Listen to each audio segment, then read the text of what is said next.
Thank you. Hi, and good morning. I know you all have been here early this morning, but thank you all. It's really nice to see a lot of familiar faces, very encouraging.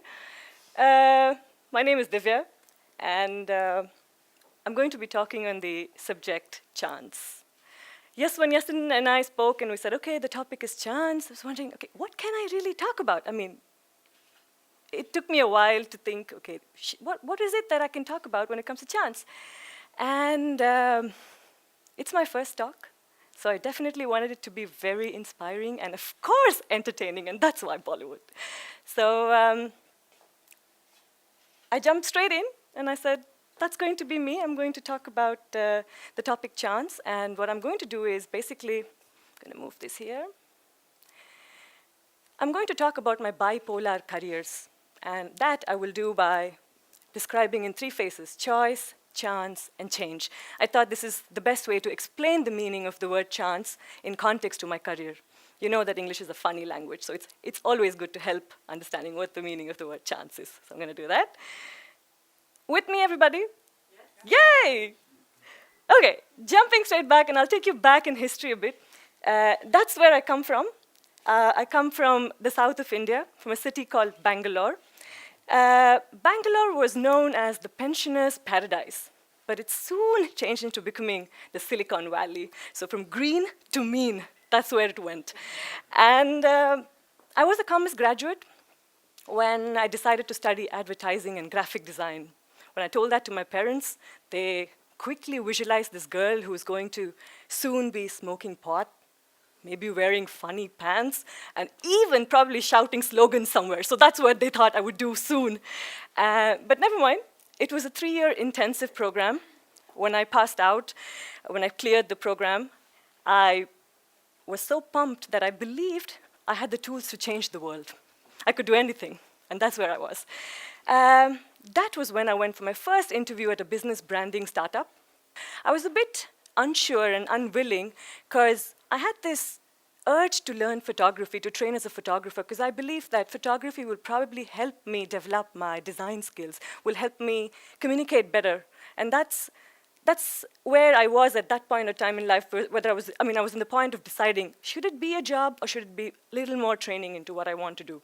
To give you an idea of the kind of pictures I shot, because I had this keen interest in photography, that's a picture of a buffalo race in India. Yes, people race buffaloes and it's a fun event. That's a picture of a little girl who, on her way out of that alley, always stops and worships that mural on the wall because she thinks it's God. So that's a picture that won me the second prize in all over India in a photo competition because it simply portrayed that a lot of kids are quickly moving towards literacy, and that picture was shot in a really rural area in India. So that's the kind of work I really like doing, and I thought this could help me communicate better, could help me influence people when I bring this and design together, and that was where I came from. At that point, I made a choice. I was offered the job at the business branding startup, and I took it up. I was 20 and beaming with confidence. I thought I had everything going for me, especially the fact that I was completely clueless. I went in, I dived, I plunged into the world of internet and the bigger emerging world of e-commerce. What you see here is me working with a startup. Work meant a lot of late nights, work meant a lot of traveling, work meant meeting clients across the globe. And so here you see me with a team. The bonus of working at this job is I got to work with campaigns like The Incredible India, and that's me there The privilege I had during the campaign was to paint the back of an elephant. So that's what I did. If any of you have done that, so talk to me. But that's something that I did.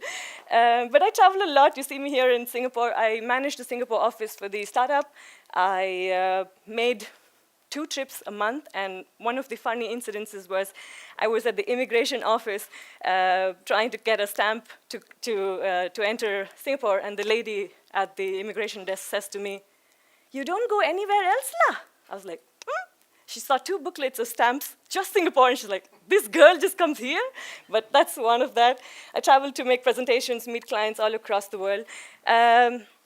What did I do? So I basically worked with clients, helping them to understand what is the gap between the current image and their desired identity, which means that most brands want to communicate something, but their perception from the audience perspective is very different. So I got in there to bridge that gap for them by helping them understand their target audience. I dived deep into data, so I worked a lot with statistics, facts, strategy, research. And the best part about this was I can proudly say that I had 100% success rate when it came to delivering campaigns that resulted in qualitative results, which means that I have never had a failure. My clients were super happy. I worked with clients like the Formula One, the Banyan Tree Singapore, Singapore Tourism Board. I worked with the Starwood Hotels and Resorts, the biggest healthcare in Asia. So those are the kind of clients I worked with. And when I was here, I had a team of writers, designers, illustration artists. As a chief creative officer, 7 years were magical when I worked there. I really understood the importance of logic-driven magic, supporting creatives with strong reasoning. So that was my strength, really. All this happened until I got married. So that's a picture of us during our wedding ceremonies, at the end of our wedding ceremonies, and when we realized, this is what we've gotten into. So until then, and I moved to Sweden with Rahul, who was already here for a very long time. That got me to Sweden. And I, of course, joined the agency Good Old. For those of you who don't know, Good Old is an agency that sits here in the house. It's a digital agency, and some of my colleagues are here. We're a bunch of very agile and dynamic people. So I joined them, and it's been a little over 3 years now. I worked with them as a team coach, brand strategist, and a Google analyst. So that's a brief history of what I do. I hardly got to do photography when I moved to Sweden. It was when I travel, maybe, when I made trips, probably just took weekend holiday, or that's when I really shot. I didn't get to shoot as much, continue photography as much. But one interesting thing happened. I got a chance. I got a chance to take pictures. And this was Connecting Bollywood, which is a production company that brings Bollywood movies to Sweden. Stefan here, who is the founding partner and the very charming friend I have, is here today from Connecting Bollywood.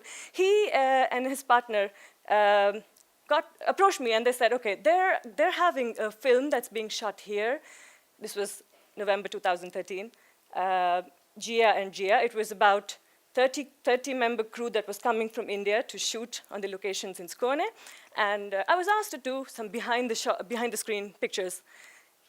Very exciting, but I didn't have the time because I had a full-time job, and to be on the sets for 30 days was impossible. So I couldn't take that offer. But what I did instead was I hung around on the sets of the movie when I had the time, weekends, evenings, whenever I managed, I slipped my time and just went in straight to be on the sets of the movie. What was exciting for me was really hanging out in what I called beautiful chaos. The sets of a movie is chaotic. There's so many things happening, so many people. You don't know who's saying what. There is no structure in this kind of event that happens. But it was amazing, because for me as a storyteller, I found so many stories that I wanted to narrate. And I hung around there just to give you an idea of what's happening here. That's the director of the movie who's reviewing the shot that has just been shot. He's reviewing it with the actors and the key technicians, just going through what they just shot. But for me, what was interesting was a story that no one saw, a story of these 2 boys that hung around on the sets of a movie. My story was really to communicate more about these two boys, so I pretty much went to the movie sets just to follow the boys.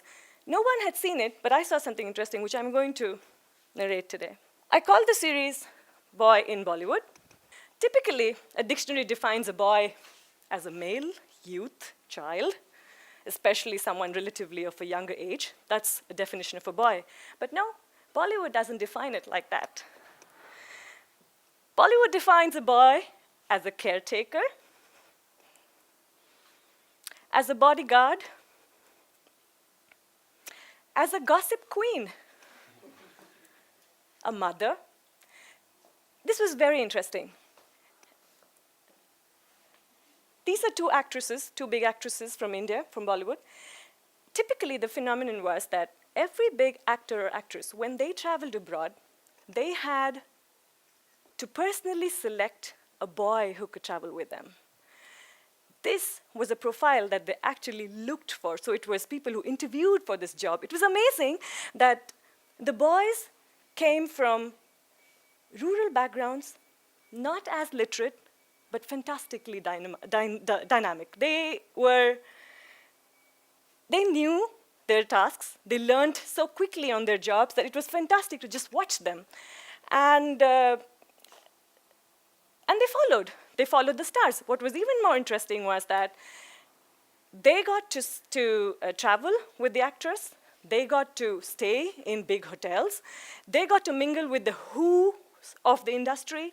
Everything was phenomenal about their job, but nobody knew them. Nobody saw them in that limelight. Let me introduce you to Salim, a 38-year-old boy.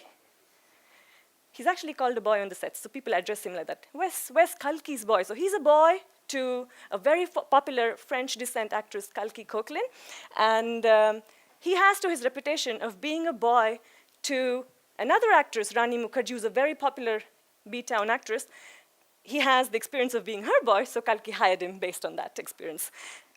Interestingly, Salim has 3 kids, and he's named them after Bollywood stars. Each one's called Salman Khan, Amir Khan, and another Khan. So basically, he's called his boys. They're so passionate about the industry. They come to Bollywood, they come to Bombay just to be in the industry, get any kind of job. It's okay. I mean, some minute, any kind of task would just excite them.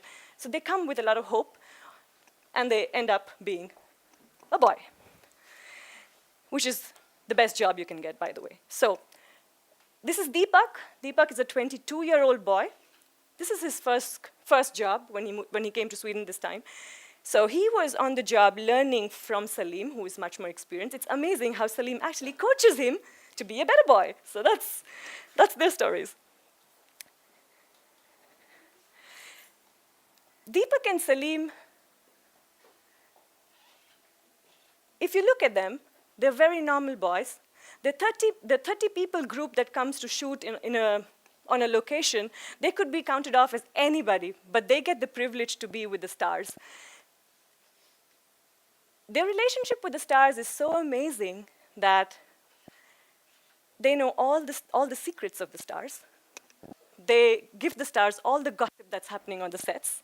If I want to reach out to a star, I must go through him because he's my man. I will have to get an appointment to get to the star, so he manages their directories. Even more amazing is, bigger the star, more the boys they have. So if it's a popular star, they will have 3 boys.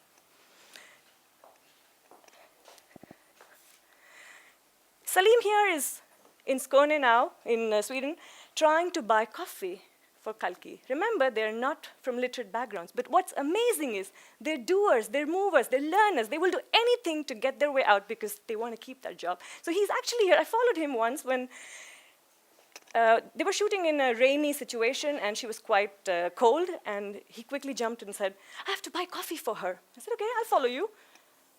And he goes there and stands in front of this Swedish memi, wondering what he must buy. He actually makes that order, and he buys coffee for her. It's amazing how they learn. They're all by themselves. They learn on the go, and they survive. To give you guys an insight, of course, when I decided to do this, I was a bit unsure, because I said, okay, now, pretty much on the set, the actors want me to shoot them. but I wasn't doing that. Every time I saw an actress, I went that way and I shot the boy. They're like, okay, what's happening here? Why aren't we in the pictures? And so I had a chat with Kalki and Richa, and I told them that I'm not here to do behind the scenes. I'm not interested in that. That's not what I want to shoot pictures of.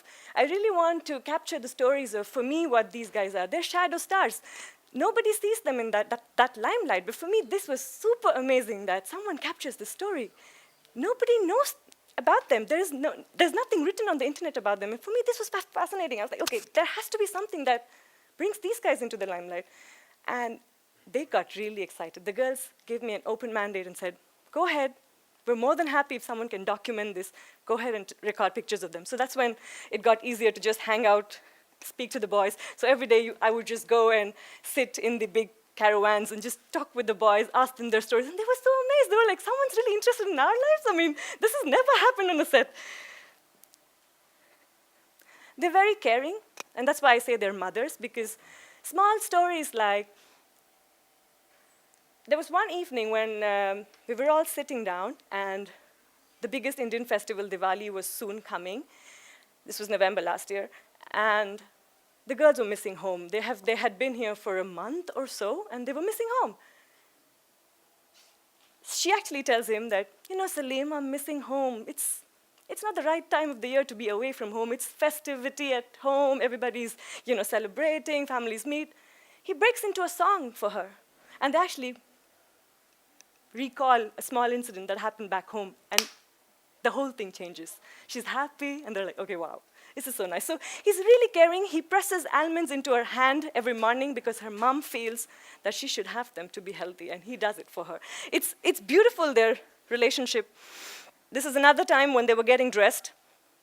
They're just there. They're shadow stars. They're pretty much hanging around, spending a lot of time with actors. Interestingly, when you look at the other characters who come on a sets of a movie, you see so many of them. You see light boys, you see cameramen, you see a million others who are helping out in different tasks. When the boy is with them, he's one of them. But when he's with the actor, everybody sees him a notch higher. He kind of demands that respect, because if you want any task to be done, he's the guy who will communicate it or get it done for you. From the time of when the actress has to give her list of what she wants to the director, he is on top of the list. So the director has to accept that the boy will be traveling with the girl or the guy or the actor before she accepts the role in a movie. So it's pretty much first on the checklist. My boy travels with me. My boy stays where I am. He's always with me. So he's treated with a lot of respect. Always there. These three are the main stars, but you see that there's nobody else except the two boys with them. So they're basically part of every private discussion. They know all the gossip that's happening. They know who has the extramarital affair, if there is. They're completely clued in, and that's the fantastic thing about these guys. Here Richa's taking a call, and he's just following her. Nothing to do. Boys come from really rural backgrounds, wanting to come to B-Town to find a job, like I said. Their story, of course, is like many others who come to Bollywood in search of a job. It's of struggle. It's of finding something that will suit them, will earn them decent money. My photo story, I didn't want to really show the struggle. I didn't want to really focus on the hardship that they go through to get that job, because for me, it was on the job, the role that they play, that nobody had ever seen. This was fantastic, because for me, I felt they're shadow stars. They are pretty much living a life that they never dreamt of. That was them. We treat them like a diva, because of course they're very starstruck. Remember that Bollywood is somewhere where everybody wants to be, so they're quite starstruck. If you've seen Bollywood stars posting photos, tweeting, etc., all the content is created by the boys. They get millions of likes, super many followers, but it's these guys who create content for them, so they're totally tech savvy. There are times when they're bored and they don't have much to do. So they find their own little corner when the actress is performing. They're sitting down, contemplating, thinking, or even probably just relaxing, nothing to do, yay. sometimes the glamour part fades away. And yes, it is boring, so they yawn. And this was an early morning shot when Deepak had to give her a wake-up call at 5. And after he did that, he didn't have anything because she had to get her makeup done. So he just sat there, just waiting.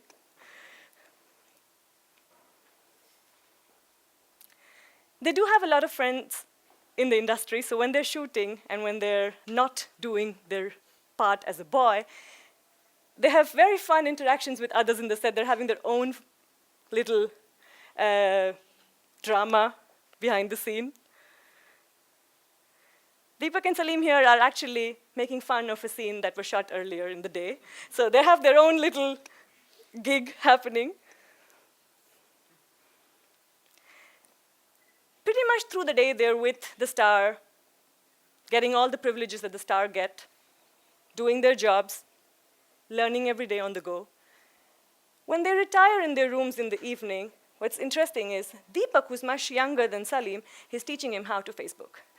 So he learns how to use the internet and the computer and things like that. So it's a really nice after work.